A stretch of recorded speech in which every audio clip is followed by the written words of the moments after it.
আসসালামু আলাইকুম, কেমন আছেন সবাই? আজকে আপনাদের জন্য খুব সুন্দর আর ইজি একটা কালো জামের মিষ্টির রেসিপি নিয়ে এসেছি। তাহলে চলেন রেসিপিটি শুরু করি।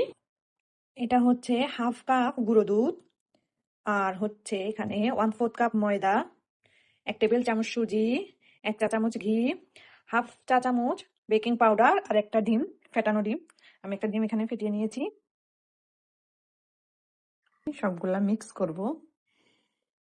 মিষ্টি বানানোর ক্ষেত্রে সবগুলো উপকরণ একদম সমানভাবে মেপে মেপে নিতে হবে। আপনি আপনার আন্দাজ মতো যে কোনো ধরনের একটা বেশি একটা কম নিলে সেক্ষেত্রে কিন্তু মিষ্টিগুলো একদম পারফেক্ট হবে না। আপনারা আমার এই মেজারমেন্টটা ফলো করে বাসায় মিষ্টি তৈরি করবেন, ইনশাল্লাহ আপনাদের মিষ্টিগুলো খুব সুন্দর হবে। দেখতে পাচ্ছেন আমি শুকনো উপকরণগুলো সবগুলো একসঙ্গে খুব সুন্দর করে হাতে মেখে নিয়েছি। শুকনো উপকরণগুলো যখন মাখা শেষ হয়ে যাবে তখন এখানে 1 চামচের মতো ঘি দিব। ঘিটা দিয়ে আমি আবার খুব সুন্দর করে মেখে নেব এবং নিয়েছি একটা ডিম, সেই ডিমটাকে আমি খুব সুন্দর করে দিয়ে হাতে মেখে নিব। এই পর্যায়ে আপনারা যদি চান আপনাদের এই উপকরণ বা ডোটা যদি শক্ত হয় সেক্ষেত্রে আপনারা একটু লিকুইড দুধ অ্যাড করতে পারেন, কিন্তু আমার প্রয়োজন হয়নি তাই আমি মিক্স করব না আর কিছু। ডোটা আমার একদম সম্পূর্ণ মাখা শেষ। এরপরে আমি ডোটাকে এভাবে 5 মিনিটের মতো রেখে দিয়ে আমার হাতটাকে আমি খুব সুন্দর করে ক্লিন করে আসব। অনেকে আবার এভাবে ঠিক ছানা দিয়ে আপনার এই কালোজাম মিষ্টিটা তৈরি করে, তবে আমি এইভাবে গুঁড়ো দুধ দিয়ে করি। আমি ছানা দিয়ে কখনো আসলে তৈরি করিনি। ইনশাল্লাহ আমি একবার ছানা দিয়ে তৈরি করব, আপনাদের সাথে সেই রেসিপিটাও শেয়ার করব। আমরা যারা যারা বাহিরের দেশে থাকি তারা আসলে আমরা কখনো এরকম শখ করে আসলে মিষ্টি বানাই না, কিন্তু আমাদেরকে আসলে খেতে ইচ্ছে করে, বা আমরা দেশে যেই ফ্লেভারের আমরা মিষ্টিগুলো খেয়ে এসেছি, বড় হয়েছি খেয়ে খেয়ে, সেগুলো আসলে এখানে পাওয়া যায় না। তাই আমরা কি বাধ্য হয়ে এখানে তৈরি করার চেষ্টা করি। আমাদের দেশের জিনিসের প্রতি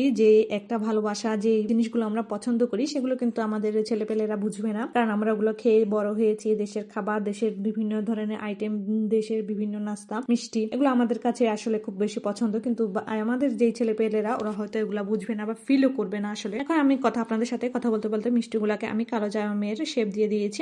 আপনারা চাইলে এটাকে গোলও শেপ দিতে পারেন, কিন্তু আমার কাছে এই শেপটাই ভালো লাগে। দেখতে পেরেছেন আমার মিষ্টিগুলাকে আমি শেপ দিয়ে তৈরি করে নিয়ে এরপর আমি একটু গরম তেলে এটাকে ভেজে নিয়েছি। আর এই কালো জাম মিষ্টিটা খুব সময় নিয়ে ধৈর্য ধরে অনেকক্ষণ নেড়ে চেড়ে রান্না করতে হবে। আপনারা যেরকম কালার পছন্দ, কেউ হয়তো কমলা কালার পছন্দ করে, কেউ একদম একদম খয়েরি কালার, একদম লাল লাল যেরকমটা আমি করেছি সেরকম পছন্দ করে। আপনাদের যার যেরকম পছন্দ আপনি ঠিক সেভাবে কালারটা তৈরি করে নেবেন। মিষ্টি বানানোটা আসলে অনেক বেশি ঝামেলা এবং ধৈর্যের বিষয়। আমাদের দেশে তো আমরা কখনো এগুলো বানাইনি, কারণ আমাদের দেশে তো অ্যাভেলেবেল পাওয়া যায় আর আমরা বানানোর কথা কখনো চিন্তাও করি না, কিন্তু এই বিদেশে এসে এগুলো আপনার বানাতে হয়, মানে খেতে ইচ্ছে করলে আসলে বানাতে হয়, বিষয়টা হচ্ছে সেরকম। এখন আমি সেরার জন্য এখানে 1 কাপ চিনি আর হচ্ছে 3 কাপ পানি দিয়ে নিয়েছি, আর এখানে সাথে 2টো এলাচি দিয়ে নিয়েছি ফ্লেভারের জন্য। সাথে এখন আমার মিষ্টিগুলো ভাজা হচ্ছে।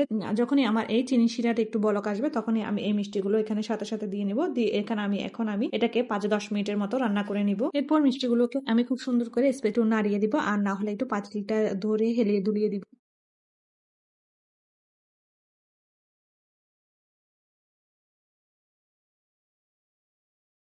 এখন মিষ্টিগুলোকে আমি কেটে আপনাদের সাথে পরিবেশন করব।